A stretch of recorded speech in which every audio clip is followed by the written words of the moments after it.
السلام عليكم، ازيكم؟ عاملين ايه؟ يا رب تكونوا بخير.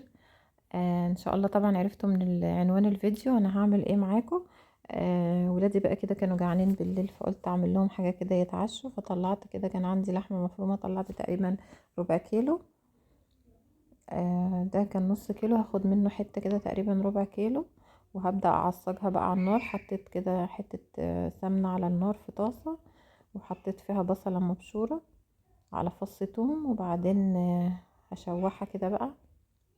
اللحمة هعصجها.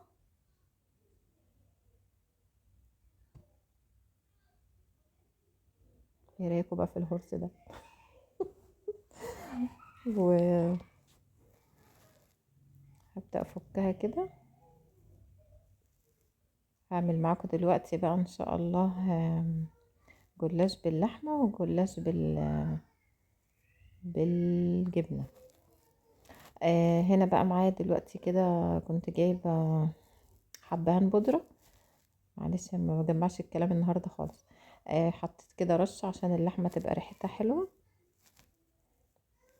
هبدأ اقلبها كده بقى على النار لحد ما تتعصج.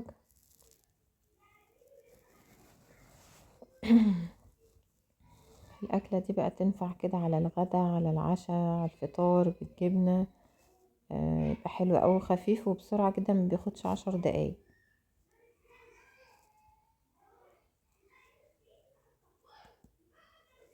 معلش بقى صوت ولادي كده لو طالع في المونتاج. حطيت بقى شوية ملح. حط هنا كده، بعمل انا كمون كده على شطة على كزبرة على ملح، بيبقى جاهز عندي كده، بحط منه على اي حاجة، بدل ما اقعد احط كزبرة لوحدها وكمون وشطة فببقى عاملاه كده جاهز عندي. احط بقى معلقة صلصة كده عشان اظبط لون اللحمة، بس ما حطيتلهاش خضرة. لو عندك حطي، ما عندكيش مش مشكلة، مش هتفرق. هي اللحمة بتتعصج بسرعة، ما بتاخدش وقت. جيت هنا بقى حضرت معايا هنا زبدية، وكنت حاطة هنا بقى سمنة كده على زيت مدفيها كده في الميكرويف. احط بقى شوية لبن، احط شوية بيكنج باودر، نص معلقة صغيرة عشان يبقى مورق كده وحلو. اقلبهم بقى كويس، واحط معلقة سكر صغيرة. هبدأ بقى اعمل الاول الجلاش بالجبنة. هقلبهم كده بقى لحد ما يتمزجوا مع بعض حلو قوي. هبدأ نرص بقى في الصينية ان شاء الله. عارفين بقى صواني اللي هي بتاعت البسبوسة دي؟ جبت يعني حجم الكبير، والصغيرة هعمل بيها اللي باللحمة ان شاء الله، هتشوفوا معايا دلوقتي. هبدأ بقى احط في الصينية كده، ادهنها من تحت سمنة وزيت من اللي عندي ده. هنا بقى كنت جايبة جبنة رومي، فمفيش مانع ان انا بدوقها يعني. كانت لذيذة بصراحة. واديت بقى لدودو كده حبة ان هي تساعدني ان هي تقطع لي الجبنة اللي هحطها. لقيت عندي بقى في الديب فريزر لفة جلاش كده، كانت قديمة من زمان. هي ناشفة شوية بس كانت شغالة والله. يعني هي اللفة دي كانت عندي نص كيلو. هعمل بيها اللي بالجبنة وهعمل بيها اللي باللحمة. هي كانت قليلة شوية بصراحة، بس مشيت الحال يعني، عشان في اللي عايز بالجبنة وفي اللي عايز باللحمة، فلازم ارضيهم كلهم. فبدأت بقى ادهن كده، حطيت طبقة كده، بدأت ادهن من الخليط اللي انا عاملاه، الزبادي على اللبن على السمنة على الزيت على رشة البيكنج باودر على السكر، بيخليه مورق وحلو قوي. معلش ولادي بقى لازم يبقوا واقفين معايا. دودو بقى كتر خيرها بتقطع لي الجبنة. هبدأ ادهن كده واظبط الطروف. كان ناشف بس والله طلع حلو وقضى الغرض.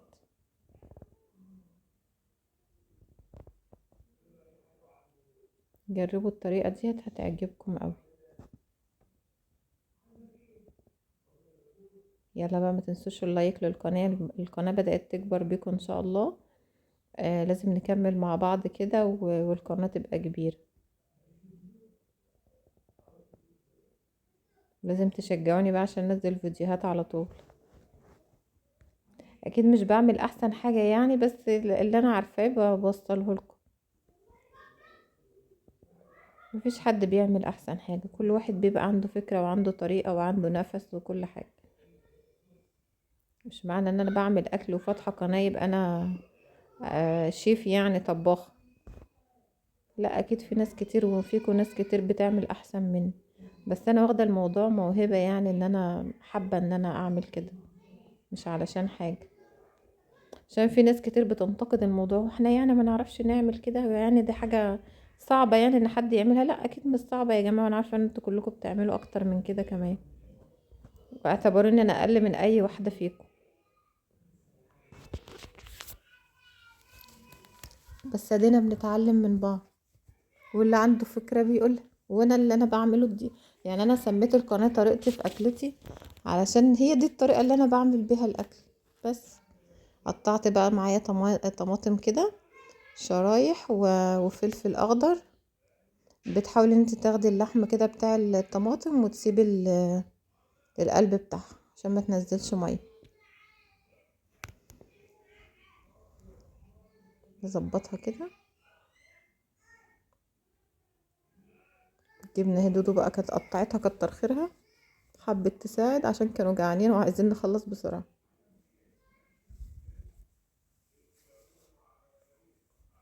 هنا بقى الزيتون.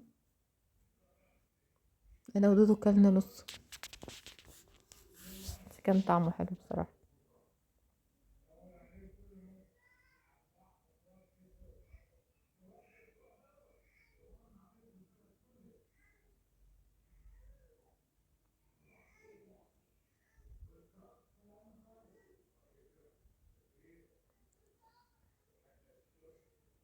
هبدأ بقى احط الطبقه اللي فوق،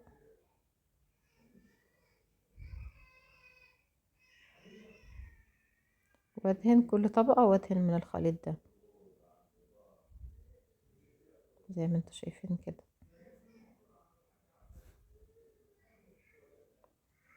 هو المفروض اصلا الصينيه دي كانت خدت النص كيلو، بس انا قللت ده علشان اعرف اعمل الصينيه التانية، عشان ما كانش عندي غير نص كيلو بس. بس والله ربنا كان مبارك فيها وكانت حلوه، وعملنا حاجات من البيت، ما اشتريناش حاجه. وعملنا اكله حلوه وتعشينا الحمد لله.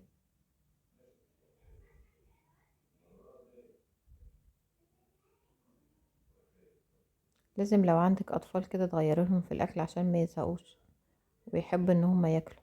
لازم تشجعهم ان هم ياكلوا، والحاجه اللي يطلبوها تعمليها بالامكانيات اللي عندك، ما تكلفش نفسك. مش مثلا عشان اجي اعمل الصينيه دي اقول لازم يبقى عندي جبنه موتزاريلا، لازم يبقى عندي جبن مشكله مش عارفه ايه. لا، شويه جبنه رومي من عندك وخلاص، على طماطمايه على فلفلايه على شويه زيتون.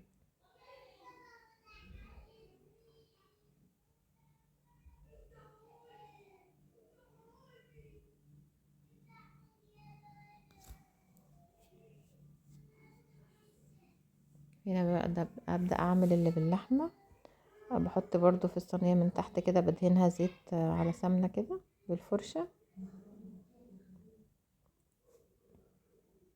وابدا ارص برضو الجلاش.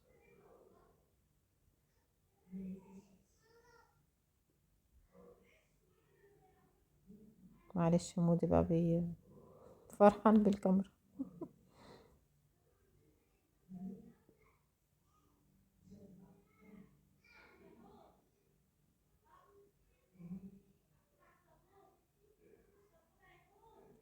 ابدا اظبطها كده من الجناب.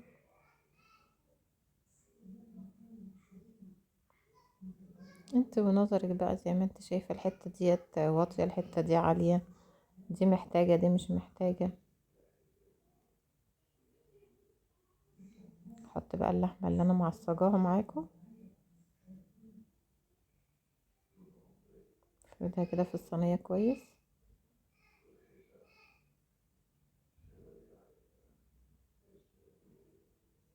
كانت ريحتها حلوه قوي بصراحه.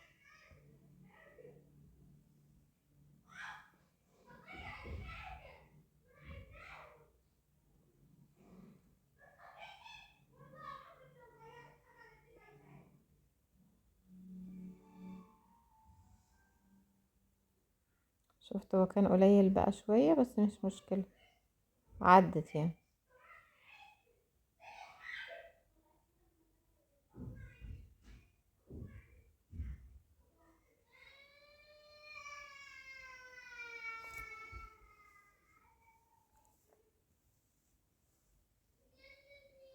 هبدأ بقى اقطعها كده.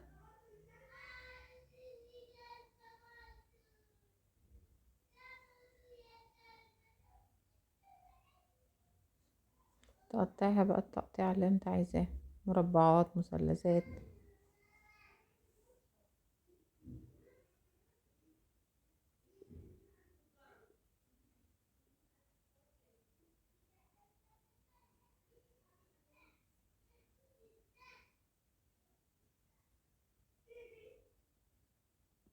كنت بعمل ايه ورا كده مش عارفة، مش فاكرة.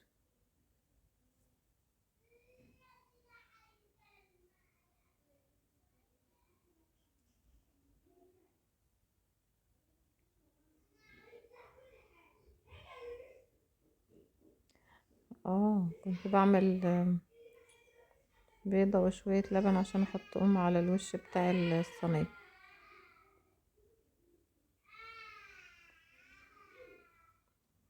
حطيت رشة بيكنج باودر كده، رشة فلفل اسود عشان البيض، رشة ملح،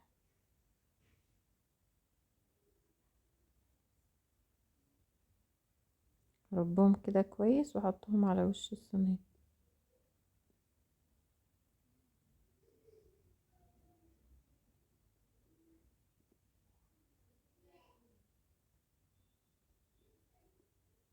بساوي الجناب كده عشان ما تتحرقش. هنا بقى كده خلاص، كنت سويتهم في الفرن وطلعوا بقى زي ما انتوا شايفينهم كده، ما شاء الله كانوا حلوين اوي. هنا بقى حطيت لهم كاتشب عشان ياكلوا. بالهنا والشفا للي كل واللي شاف. يلا اشوفكم على خير بقى، ما تنسوش اللايك للقناة وتعليقات حلوة كده زيكم. يلا سلام.